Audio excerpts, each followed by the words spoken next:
કેમ છો વિદ્યાર્થી મિત્રો?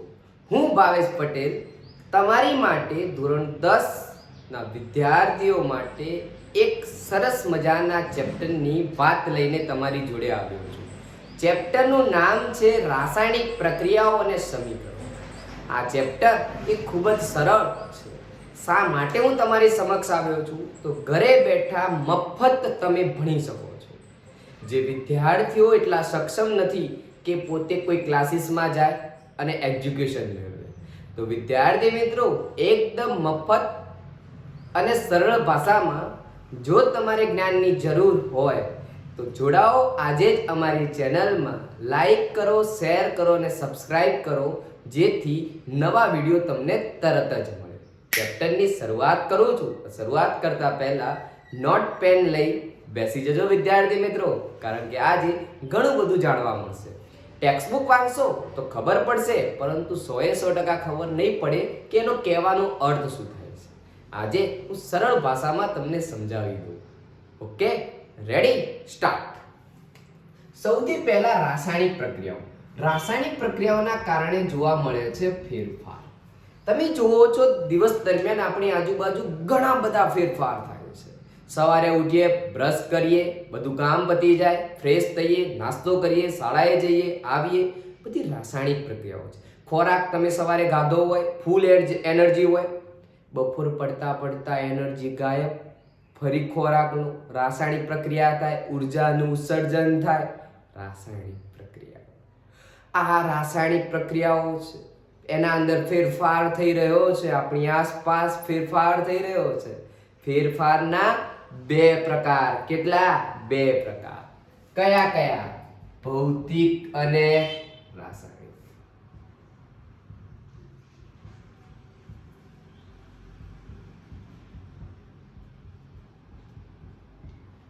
ભૌતિક ફેરફાર કોને કહેવાય? જે ફેરફારને નરી આંખે જોઈ શકાય.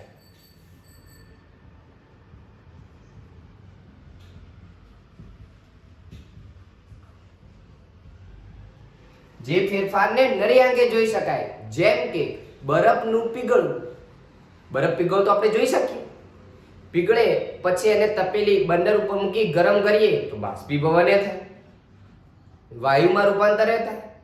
જોઈ શકાય ને? ઓકે. એક બીજું, નરી આંખે તો જોઈ શકાય. બીજું, પ્રક્રિયકમાંથી નિપજ બને, નિપજમાંથી પ્રક્રિયક બને. ઉત્તેરિકી આંસુ વળી કઈ જ નહીં મિત્રો. જુઓ, આ બરફ. રેડી? થોડી વાર પછી એનું રૂપાંતર થઈ ગયું પાણીમાં.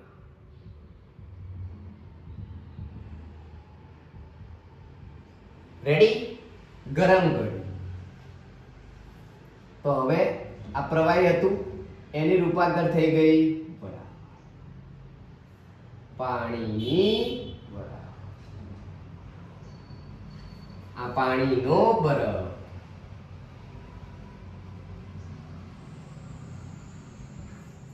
રેડી?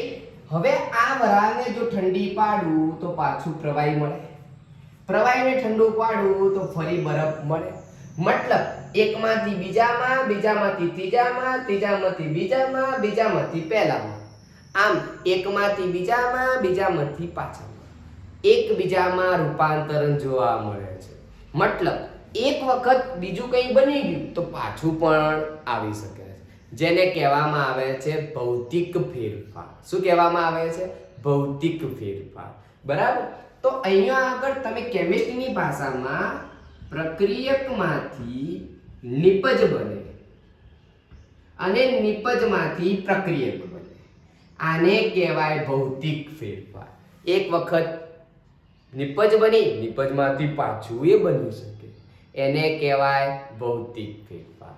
પહેલી વસ્તુ નરી આંખે જોઈ શકાય. બીજામાં જોયું, પ્રક્રિયકમાંથી નિપજ બને, નિપજમાંથી પ્રક્રિયક બને. રેડી? અવસ્થા બદલાય, ભૌતિક અવસ્થા બદલાય.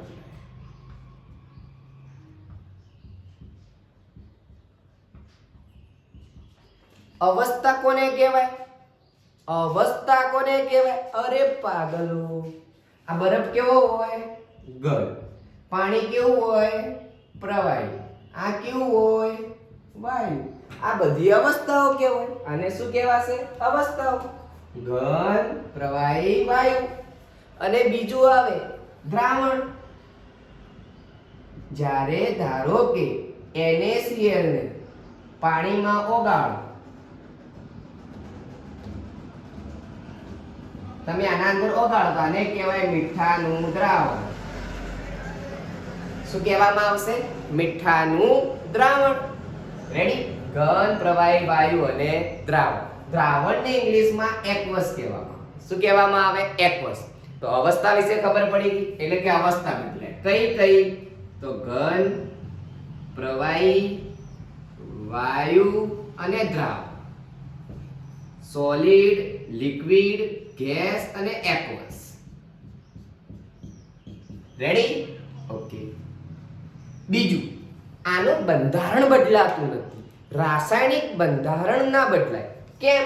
તો જુઓ, આને કહેવાય H2O સોલિડ, આને કહેવાય H2O લિક્વિડ, આને કહેવાય H2O ગેસ. બંધારણ તો એનું એ જ, બંધારણ બદલાતું નથી. તો રાસાયણિક બંધારણ બદલાતું નથી.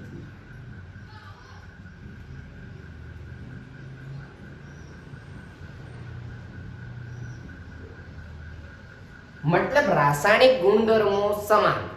રાસાયણિક ગુણધર્મો એટલે કે એની પ્રક્રિયા કોઈ બીજા જોડે કરો, કોઈ ત્રીજા જોડે કરો, કંઈક નિપજ બનતી હોય એને રાસાયણિક ગુણધર્મો કહેવાય. બંધારણ જ બદલાઈ જતું હોય એને રાસાયણિક ગુણધર્મો. પણ અહીંયા રાસાયણિક ગુણધર્મો કેવા થાય છે? સેમ. રાસાયણિક બંધારણ કેવું રહે છે? સેમ. રેડી? બીજું કે ભૌતિક ગુણધર્મો બદલાય છે. કેવા? તો ગલન બિંદુ, ઉત્કલન બિંદુ જેવા ગુણધર્મો બદલાય. રેડી? આનું ઉદાહરણ કયું? ભૌતિક ફેરફારનું ઉદાહરણ કયું? તો તમે જ કહો. બરફનું પીગળવું. બરફનું પીગળવું. રેડી? પાણીનું દહન. રેડી? યાદ રહેશે? આશા રાખું છું કે તમને ભૌતિક ફેરફારમાં 110% ખબર પડી હશે. જો ખબર પડી ગઈ હોય તો તમે હમણાં થોડી વાર પછી આને લખી જ દેજો. નહીતર વિડીયો પોઝ કરો, સ્ટોપ કરો અને હાલ જ લખી દો. કારણ કે બીજી વાર આવું નહીં મળે. બીજી વાર તો ક્વિક રિવિઝન. કેવું? ક્વિક રિવિઝન હશે. રેડી? હવે આપણે રાસાયણિક ફેરફારની વાત કરીએ કે રાસાયણિક ફેરફાર કોને કહેવાય? આ તો હતો ભૌતિક ફેરફાર.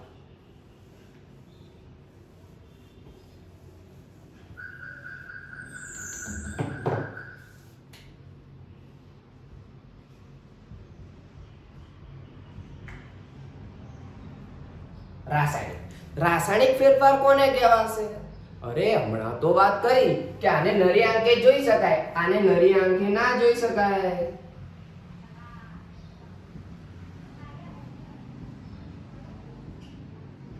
તમને પ્રશ્ન થાય સાહેબ આવું તો વળી કેવું હશે?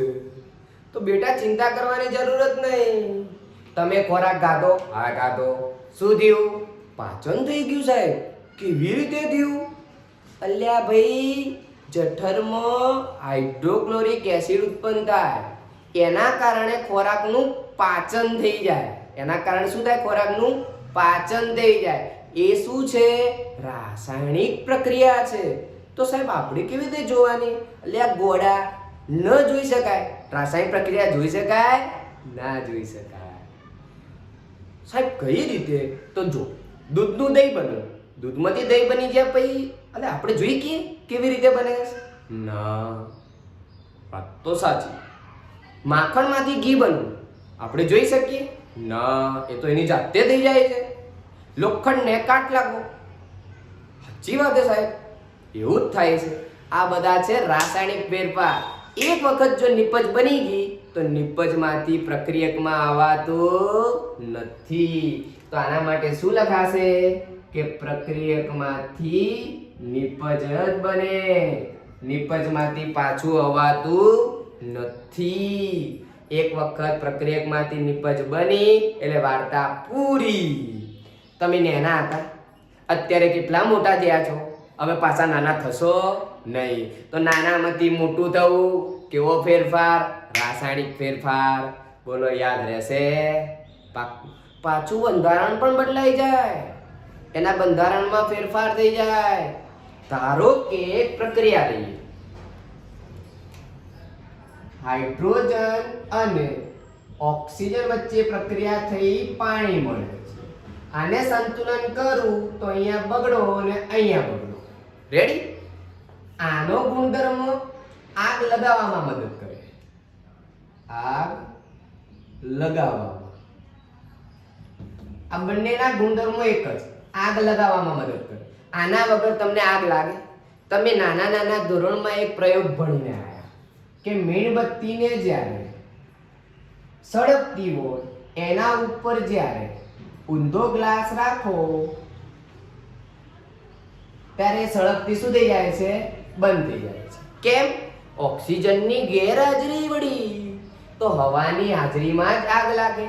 તો આની મદદથી આગ લગાવવામાં થાય, આની હાજરીમાં થાય, પણ આ આગ ઓલવવામાં કામ કરે, આગ બુઝાવવા.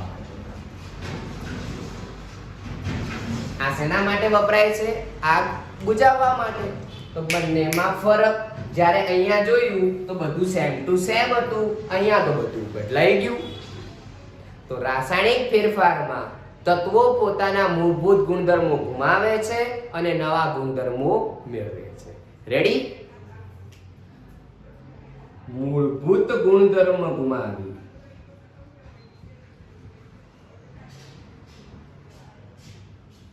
નવા ગુણધર્મો મેળવે છે. બંધારણ પણ બદલાઈ જાય છે. રાસાયણિક બંધારણ બદલાય છે. બંધારણ બદલાય છે. રાસાયણિક બંધારણ પણ બદલાઈ જાય. નરી આંગે જોઈ પણ ના શકાય. નિપજ બન્યા પછી પાછું આવે નહીં. મૂળભૂત ગુણધર્મો બદલાય, અવસ્થા પણ બદલાય. અવસ્થા બદલાય એટલે કે આ બંને ગેસ હતું, એમાં ત્યાં શું મળ્યું? પ્રવાહી અવસ્થામાં. રેડી ને? આશા રાખું છું કે તમને ખબર પડતી જ હશે. ગમી ગયું હોય ને તો લાઈક તો કરી જ દો. હવે આના ઉદાહરણ કયા? રાસાયણિક બંધારણ બદલાય એટલે એના ભૌતિક ગુણધર્મો બધું જ બદલાઈ જાય. હવે આની પ્રક્રિયાઓ કઈ? ઉદાહરણ કયા? ઘણા બધા. લોખંડને કાટ લાગવો, દૂધમાંથી દહીં બનવું, પછી અથાણું. અથાણું શબ્દ સાંભળ્યો છે? આથો આવવો. ઈડલી, ખમણ, ઢોકળા, એનો કેવો સરસ મજાનો આથો આવે, એની વાત કરેલી છે. રેડી? આ બધું શું છે? રાસાયણિક પ્રક્રિયા. આપણે જોવા જઈએ ન બાપુ ન, એના જાતે જ થઈ જાય. રેડી? તો વિદ્યાર્થી મિત્રો, જો તમને ગમી ગયું હોય તો એક સ્ક્રીનશોટ લઈ લો, ફટાફટ લખી દો, જેથી કરીને તમારે કામ આવી જશે. રેડી? આટલી ખબર પડી ગઈ હોય, એક જ મિનિટમાં આપણે આગળ વધી જઈએ. રેડી?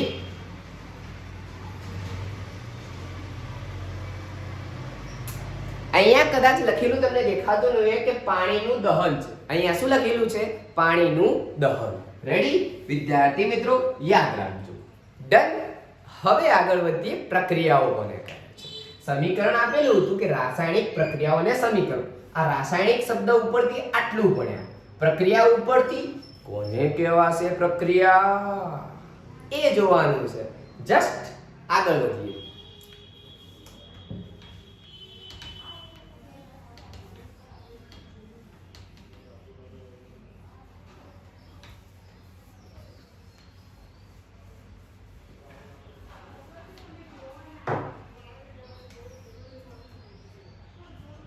પ્રક્રિયક ટુ નિપજ. કોઈકના વચ્ચે રસાયણો વચ્ચે પ્રક્રિયા થઈ. રસાયણો વચ્ચે પ્રક્રિયા થઈ કંઈક બને. અહીંયા શું સમજાવવા માંગુ કે પ્રક્રિયકને હંમેશા ડાબી બાજુ, નિપજને હંમેશા જમણી બાજુ લખાય. કઈ બાજુ લખાય? જમણી બાજુ. પ્રક્રિયકને હંમેશા ડાબી બાજુ લખાય, નિપજને જમણી બાજુ લખાય. એક નાનકડી પ્રક્રિયાની વાત તો કરીએ. શું થાય છે? નાઇટ્રોજન અને હાઇડ્રોજન વાયુ વચ્ચે પ્રક્રિયા થઈ એમોનિયા મળે છે. અહીંયા જો આને હું સંતુલનમાં લખું છું. કેમ? આ નાઇટ્રોજન અને હાઇડ્રોજન બંને વચ્ચે પ્રક્રિયા થાય. જેના વચ્ચે પ્રક્રિયા થાય એને કહેવાય પ્રક્રિયકો. જેમના વચ્ચે પ્રક્રિયા થાય તેમને પ્રક્રિયકો કહેવાય. શું કહેવાય? પ્રક્રિયકો કહેવાય.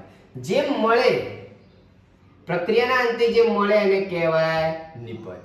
જે પ્રક્રિયાના અંતે જે મળે એને કહેવાય નિપજ. જેમના વચ્ચે પ્રક્રિયા થાય એને પ્રક્રિયક કહેવાય. જે મળે પ્રક્રિયાના ભાગફળ રૂપે એને નિપજ કહેવાય. પ્રક્રિયાને દર્શાવવા માટે આ તીર હોય છે. અહીંયા ક્યારેય બરાબર કરતા નહીં. શરૂઆતમાં બરાબર કરવાની ટેવ પડી હશે. કેમ? ગણિતમાં સમીકરણ કહેતા હતા. આને કહેવાય રાસાયણિક પ્રક્રિયા. આને શું કહેવાય? રાસાયણિક પ્રક્રિયા. રાસાયણિક પ્રક્રિયાઓને બે રીતે રજૂ કરી શકાય છે. રાસાયણિક પ્રક્રિયાને બે રીતે રજૂ કરી શકાય. રાસાયણિક પ્રક્રિયાને બે રીતે રજૂ કરી શકાય. એક શબ્દમાં, બીજું સંજ્ઞામાં.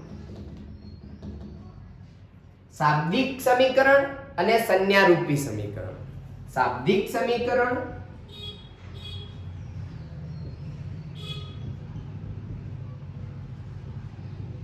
અથવા શાબ્દિક પ્રક્રિયા અને સંજ્ઞારૂપી પ્રક્રિયા. આ બંને રીતે લખવામાં આવે છે. શાબ્દિક રીતે આ પ્રક્રિયાને કહું તો આવું કહેવામાં આવશે: નાઇટ્રોજન વાયુ પ્લસ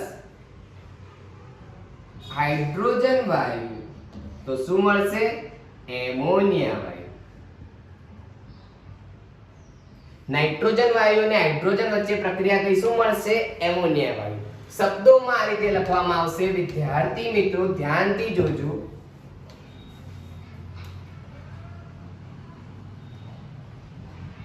નાઇટ્રોજન વાયુ પ્લસ હાઇડ્રોજન વાયુ શું મળશે? એમોનિયા વાયુ. અમોનિયા વાયુ મળશે. આને કહેવાય શાબ્દિક.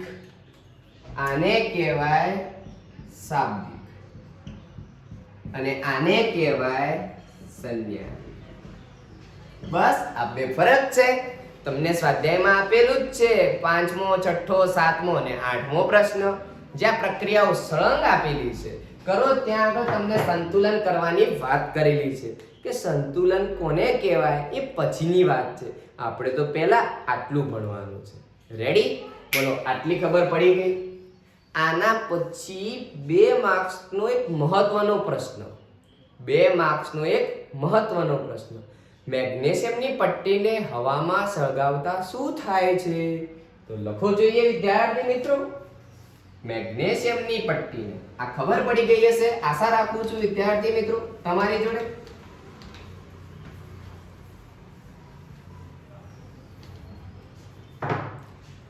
મેગ્નેશિયમની પટ્ટીને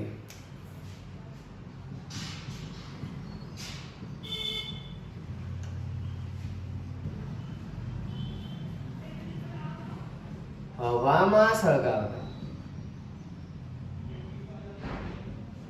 શું થાય છે? મેગ્નેશિયમની પટ્ટીને હવામાં સળગાવતા શું થાય છે? તો મેગ્નેશિયમની પટ્ટી એટલે Mg, હવામાં એટલે કોણ હોય? ઓક્સિજન. શું મળે છે? MgO. શું મળે છે?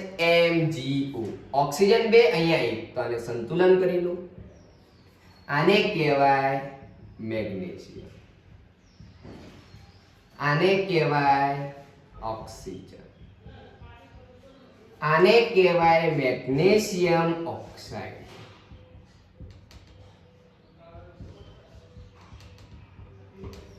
જ્યારે મેગ્નેશિયમની પટ્ટીને હવામાં સળગાવવામાં આવે છે ત્યારે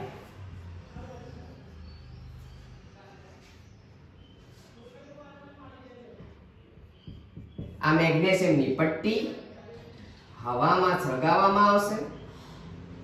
સફેદ રંગની જગારામાંથી જ્યોતથી સળગે છે. સફેદ રંગની જગારામાંથી જ્યોતથી સળગે છે. કેવી જ્યોત આપે છે? સફેદ રંગની જગારામાંથી. રેડી?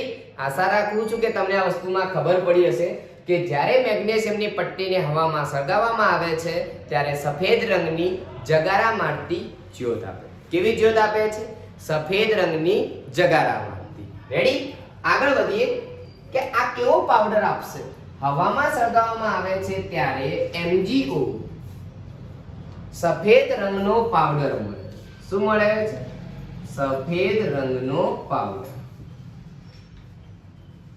જ્યારે મેગ્નેશિયમની પટ્ટીને હવામાં સળગાવવામાં આવે છે ત્યારે MgO જે સફેદ રંગનો પાવડર સ્વરૂપે મળે છે.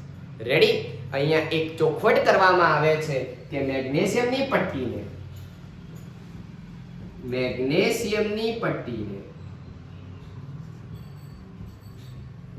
હવામાં સળગાવતા પહેલા શા માટે કાર્ડ પેપરથી સાફ કરવામાં આવે છે?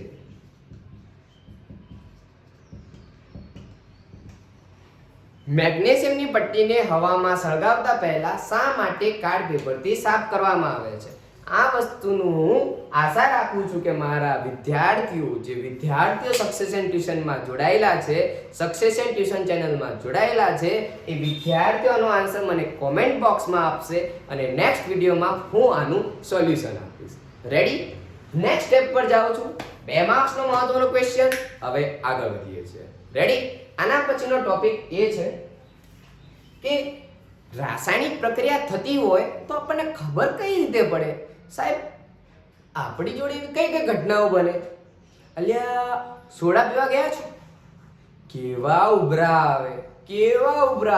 એ પણ એક રાસાયણિક પ્રક્રિયા છે. એના અંદર ઊંચા દબાણે કાર્બન ડાયોક્સાઇડ ઓગાળવામાં આવે છે. રેડી? એ પણ એક રાસાયણિક પ્રક્રિયા છે. કેટલીક વખત એવું થાય છે કે કોઈ પણ 2 રસાયણોને ભેગા કરવામાં આવે છે. તાપમાન વધી જાય, અચાનક ખબર ના પડે, તાપમાન રંગ બદલાઈ જાય. કેવા રંગનું હતું ખબર જ ના રહે. રેડી? આ દરેક ઘટનાઓ જોવા મળે છે આપણને. એટલા માટે આપણે હવે નેક્સ્ટ ટોપિક જોવાનો છે રાસાયણિક પરિબળો, રાસાયણિક ફેરફારના પરિબળો.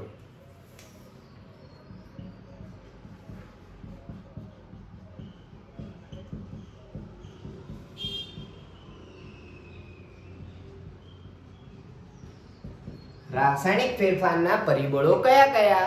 તો જુઓ, તાપમાન બદલાય, રંગ બદલાય, રંગ પરિવર્તન.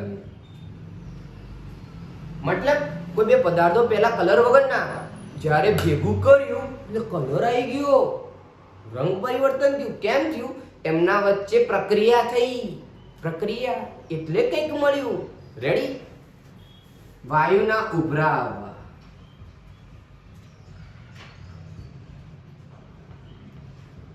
આગળ વધીએ. તાપમાન બદલાય, રંગ પરિવર્તન, વાયુના ઉભરા આવવા, અવસ્થા બદલાય. આપણે જોયું, અવસ્થા બદલાય. હવે છેલ્લું, 2 પદાર્થો અલગ હતા. A+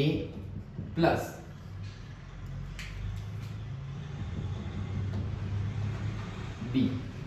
આને જ્યારે ભેગા કર્યા, A અને B ને જ્યારે ભેગા કર્યા ત્યારે શું થયું? તો તમને કઈ કણો પાત્રના તળિયે જમા થવા મળ્યા. જ્યારે બંને પદાર્થોને એકબીજામાં ભેગા કર્યા ત્યારે પાત્રના તળિયે કંઈક જમા થયેલું જોવા મળ્યું, જેને અવક્ષેપ તરીકે ઓળખવામાં આવે છે. શું કહેવામાં આવે છે? અવક્ષેપ. તો અવક્ષેપ મળવા. આ દરેક ગુણધર્મોના કારણે આપણને ખબર પડે કે આના અંદર રાસાયણિક ફેરફાર થઈ રહ્યો છે, રાસાયણિક પ્રક્રિયા થઈ રહી છે. આ બધાના કારણે આપણને ખબર પડે કે અંદર રાસાયણિક પ્રક્રિયા થઈ રહી છે. અને વિદ્યાર્થી મિત્રો, આપણે પ્રક્રિયા તો જોઈ, પરંતુ આપણે 9મા ધોરણમાં એક નિયમ ભણ્યા, રાસાયણિક સંયોગીકરણ. એમાં દળ સંચયનો નિયમ શું કહેવા માંગતો હતો કે રાસાયણિક પ્રક્રિયા દરમિયાન દ્રવ્યનું સર્જન કે વિનાશ શક્ય નથી. તો તમારા માટે અહીંયા એક 2 માર્ક્સનો મહત્વનો પ્રશ્ન બની જાય છે, શા માટે રાસાયણિક સમીકરણને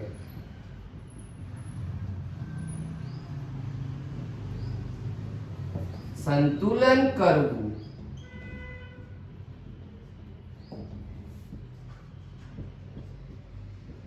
શા માટે રાસાયણિક સમીકરણને સંતુલન કરવું જરૂરી છે? શા માટે જરૂરી છે? તો દળ સંચયના નિયમ અનુસાર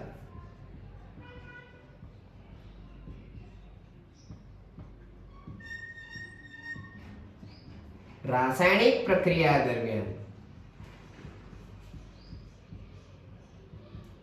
દ્રવ્યનું સર્જન કે વિનાશ શક્ય નથી. રાસાયણિક પ્રક્રિયા દરમિયાન દ્રવ્યનું સર્જન કે વિનાશ શક્ય નથી. ઉદાહરણ આપી લો. એવું કહેવા માંગે કે જેટલા પ્રક્રિયકમાં અણુ હોય એટલા જ નિપજમાં હોવા જોઈએ. રેડી? કાર્બન કેટલો? 12 ગ્રામ. ઓક્સિજન કેટલો? 32 ગ્રામ. કેટલા ગ્રામ મળે? 44. જુઓ, પ્રક્રિયકનું દળ અને નિપજનું દળ કેવું? સમાન. માટે રાસાયણિક સંયોગીકરણના નિયમ એટલે કે દળ સંચયના નિયમ અનુસાર પ્રક્રિયકમાં જેટલા અણુ હોય એટલા જ નિપજમાં હોવા જોઈએ. માટે સમીકરણને સંતુલિત કરવું જરૂરી છે.